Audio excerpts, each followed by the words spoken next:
Someone who has been circulating the NFL news cycle all year is second-year Dallas cornerback Trevon Diggs, for good and bad reasons.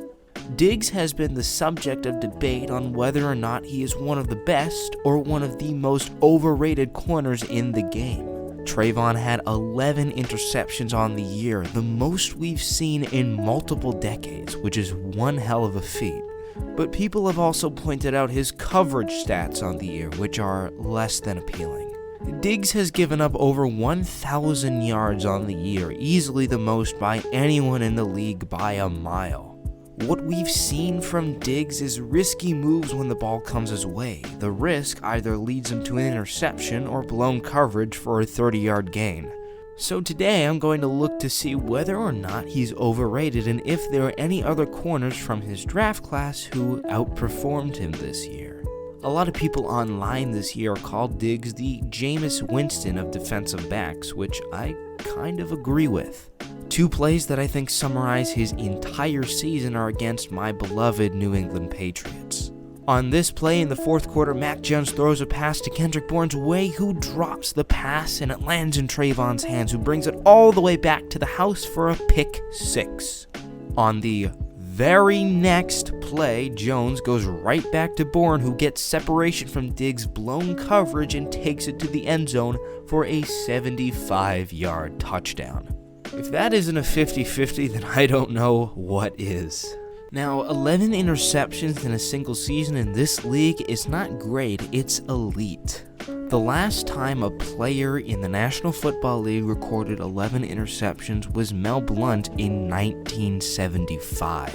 It has been a whole 46 seasons since a player has recorded 11 interceptions in a season.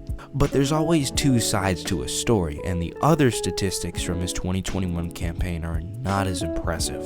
In the past 10 seasons of the NFL, there have only been 9 players, Diggs included, who have managed to allow over 1,000 yards. The last player before Diggs who allowed 1,000 yards was Vernon Hargreaves in 2016. The Vernon Hargreaves who got cut in the middle of the season. That guy.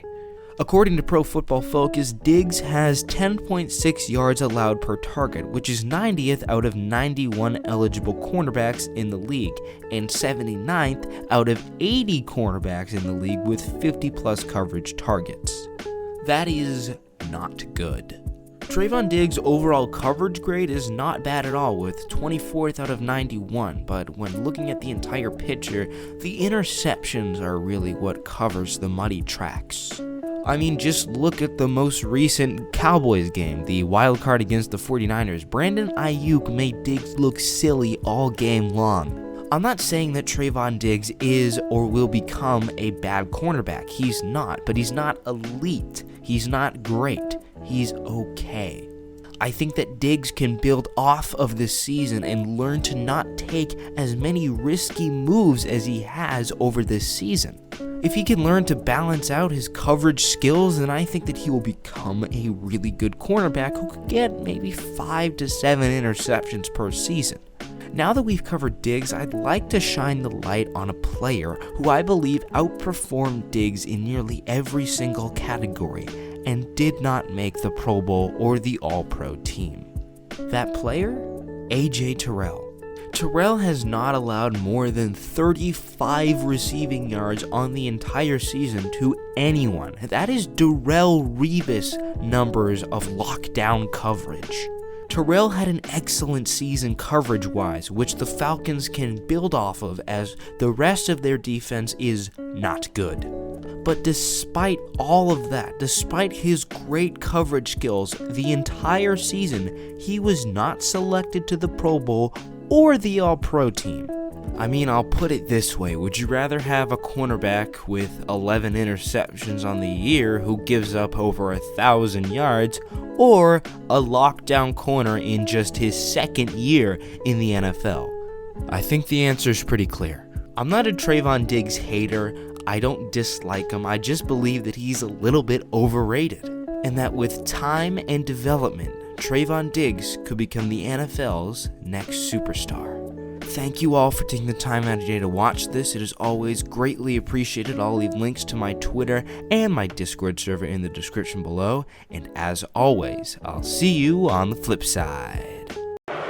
With the first pick in the 2018 NFL Draft, the Cleveland Browns select. Throw it on a dime, like I ain't even trying. Just a kid from Briarwoods, I'm wearing number 9. Met Coach Franklin down at Vandy, flipped to Happy Valley.